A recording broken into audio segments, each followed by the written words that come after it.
दिल्ली नगर निगम चुनाव की तैयारियां लगभग पूरी हो चुकी हैं। कभी भी चुनावों का ऐलान हो सकता है।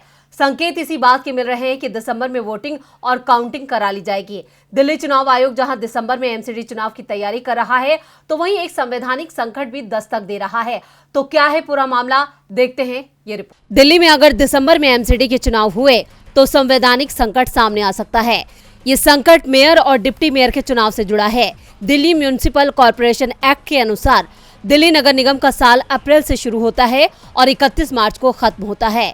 एक साल के लिए मेयर और डिप्टी मेयर का चुनाव कराया जाता है। अगर बीच में किसी भी कारण से मेयर की कुर्सी खाली हो जाती है तो उसके बचे हुए कार्यकाल के लिए चुनाव होता है। अप्रैल में फिर नया मेयर चुन लिया जाता है। एक्ट में प्रावधान है कि पहले साल महिला पार्षद महापौर के तौर पर चुनी जाएगी।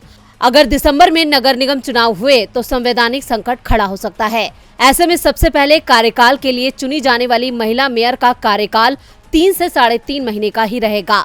एमसीडी के 5 साल के कार्यकाल में 5 बार ही मेयर का चुनाव होने का प्रावधान है।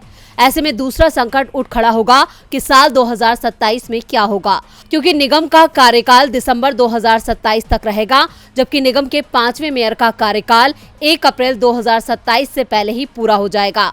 डीएमसी एक्ट की धारा 4(1) के अनुसार एमसीडी सदन का कार्यकाल पहली बैठक के दिन से अगले 5 साल का होता है, लेकिन एमसीडी सचिवालय एक सदन के कार्यकाल में महापौर का छठा चुनाव नहीं कराता है। ऐसे में सवाल उठ रहे हैं कि इस संकट से कैसे निकला जाए। वैसे इस तरह के हालात 1997 में भी सामने आ चुके हैं। उस समय एमसीडी के चुनाव फरवरी में कराए गए थे। चुनाव परिणाम आते ही सदन के गठन की कोशिश शुरू कर दी गई, लेकिन जैसे ही इस संवैधानिक संकट की ओर लोगों का ध्यान गया, सदन के गठन का काम रोक दिया गया। निगम की ना तो बैठक बुलाई गई और न ही पार्षदों का शपथ ग्रहण ही हुआ।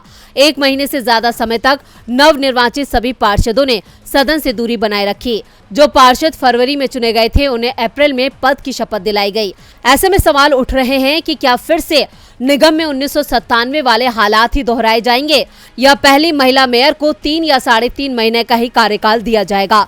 डीबी लाइव की रिपोर्ट।